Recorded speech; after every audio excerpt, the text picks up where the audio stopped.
സാക്ഷ്യം ആദ്യം വൈഫ് എപ്പോഴും അയച്ചു തരും, വാട്സപ്പിൽ അയച്ചു തരും. പക്ഷെ ഞാനത് കാണാറില്ല, ഡിലീറ്റ് ചെയ്ത് കളയും. അങ്ങനെ ഞാൻ ഒരു 6 മാസം മുമ്പ് ഞാൻ ബൈ മിസ്റ്റേക്ക് ഞാൻ ഇങ്ങനെ ഇത് ചെയ്തപ്പോൾ ഞാനൊരു സാക്ഷ്യം കണ്ടു.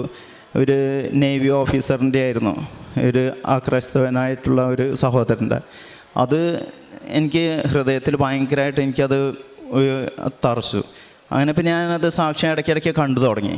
അത് കഴിഞ്ഞ് ഞാൻ പിന്നെ പെട്ടെന്ന് വിചാരിച്ചു എനിക്ക് ഉടമ്പടി എടുക്കാമെന്ന് വിചാരിച്ചു. ഞാൻ ഓൺലൈനിൽ ഉടമ്പടി എടുത്തു. അത് കഴിഞ്ഞ് പിന്നെ ഞാൻ അന്ന് തൊട്ട് ഞാൻ കുടുംബ പ്രാർത്ഥന പിന്നെ മുടക്കിയിട്ടില്ല. ഇപ്പോൾ കാലത്ത് 5:30 പ്രാർത്ഥിക്കും, അരമണിക്കൂർ ബൈബിൾ വായിക്കും. അതുപോലെ തന്നെ കുടുംബ പ്രാർത്ഥന ഇപ്പോൾ 6 മാസമായിട്ട് ഒരു ദിവസം പോലും ഞാൻ മുടക്കിയിട്ടില്ല. അങ്ങനെ കുറേശ്ശായിട്ട് ഇപ്പോൾ നല്ല, അതായത് വരുമ്പോൾ തന്നെ നമുക്കൊരു പോസിറ്റീവ് എനർജി. ഇപ്പോൾ ഇവിടേക്ക് വരുമ്പോൾ എല്ലാം ഭയങ്കര പോസിറ്റീവ് എനർജിയാണ്. അതെന്തുകൊണ്ടാണെന്ന് വെച്ചിട്ടുണ്ടെങ്കിൽ ഇപ്പോൾ ശരിക്കും മനസ്സിലായത് വൈഫിൻ്റെ ഒരു പ്രാർത്ഥന കാരണം. ഇപ്പോൾ ഞങ്ങൾ